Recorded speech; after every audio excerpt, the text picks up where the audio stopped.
নমস্কার বন্ধুরা, আশা করি সবাই খুব ভালো আছেন। তো দেখতেই পাচ্ছেন এখানে আরও একটা নতুন ভিডিও নিয়ে চলে এসেছি বাজ কেয়ারের এই চ্যানেলটাতে। আশা করি সবাই সাবস্ক্রাইব করবেন, পাশে থাকবেন।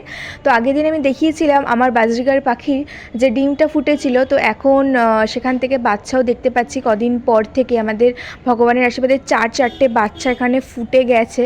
দেখছেন অলরেডি পালকও ধরা স্টার্ট করে দিয়েছে। কত সুন্দর দেখতে লাগছে বাচ্চাগুলোকে, চারটে একসাথে মা নিয়ে। এখানে মা পাখিটা, এই যে মা পাখি এখানে বাইরে মানে ভেতরে বসে আছে আর কি সুন্দর ভেতরে ওরা আছে। তো এবার লাভবার্ডের দিকে আসে যাক। লাভবার্ডগুলোকে আগের দিন আমি দেখিয়েছিলাম, তো তাদেরও দেখুন কি সুন্দর, কি ভালো দেখতে লাগছে। বাচ্চাগুলো ফুটেছে, দুটো আপাতত ফুটেছে। তো আর দুটো মানে 3টে ডিম আরও আছে। তো 3টে ডিম এখনও ফোটেনি, আস্তে আস্তে ওটাও ফুটবে। দেখুন বাচ্চাগুলো একদম সদ্য। আজকে এই পর্যন্তই। ভিডিওটা ভালো লাগলে অবশ্যই সাবস্ক্রাইব করে দেবেন।